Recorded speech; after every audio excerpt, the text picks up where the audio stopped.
அஸ்ஸலாமு அலைக்கும் வரஹ்மத்துல்லாஹி வபரகாத்துஹு. தினம் ஒரு இறை செய்தி. இன்று இறைவனின் படைப்பு. இறைவனின் படைப்பு திட்டத்தின் அடிப்படையில் மனிதர்கள் ஒவ்வொரு நிமிடமும் சிரமங்களை மேற்கொள்கின்றனர். அவை அவர்கள் மீது சுமத்தப்பட்ட சோதனையின் ஒரு பகுதியாகும். இறைவனின் படைப்பு இரகசியத்தில் சிரமங்களும் துன்பங்களும் வாழ்க்கையோடு ஒருங்கிணைந்த ஒன்றாகும். இந்த சோதனைகள் துயரங்கள் ஆகியவற்றிலிருந்து எந்த மனிதனும் தன்னை விடுவித்துக் கொள்ள இயலாது. இந்த உலகம் உல்லாசத்திற்கான இடம் அல்ல என்பதை நினைவுபடுத்தவே இந்த ஏற்பாடு. இது சொர்க்கத்திற்கு தான் தகுதியானவன் தானா என்பதை தீர்மானித்துக் கொள்வதற்கு உண்டான சோதனை களம். ஒரு இன்றைய உலகில் மருத்துவ அறிவியலும் தொழில்நுட்பமும் எவ்வளவோ முன்னேறி இருந்தாலும் கூட வாழ்வில் துயரங்களும் சிரமங்களும் இருந்து கொண்டுதான் இருக்கின்றன.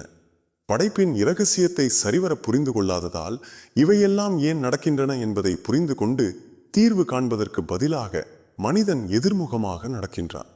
இறைவன் தனக்கு ஏற்படுத்திய சோதனையில் தோல்விக்கு மேல் தோல்வி அடைகின்றான்.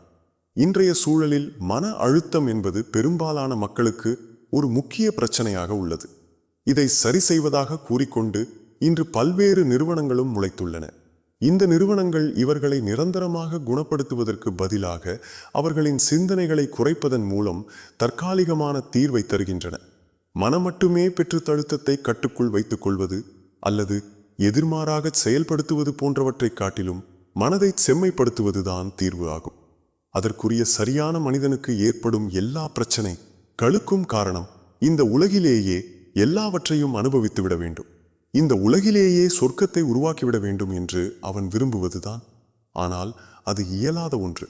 இறைவனின் படைப்பு திட்டத்தின்படி மனிதன் இந்த நிலையற்ற உலகில் தன்னை தகுதிப்படுத்தி கொண்டால் அவனுக்கான சொர்க்கம் மறுமையில்தான் கிடைக்கிறது. இதன் பிறகு படைப்பின் உண்மையை புரிந்து கொண்டு அதற்கேற்றாற்போல் வாழ்க்கையை அமைத்துக் கொள்வதே சரியான அணுகுமுறையாகும். இறைவனின் அன்பை பெறுவதை தன் வாழ்வின் இலட்சியமாக கொண்டால் மரணத்திற்கு பிறகு சொர்க்கத்திற்கான அனுமதியை பெற இயலும். இந்த உலகத்தின் துன்பங்களிலிருந்து மறுமை உலகத்திற்கு செல்வதற்கான இரகசியத்தை உணர்ந்து கொண்டவரே வாழ்க்கையில் வெற்றி பெற்றவர் ஆவார்.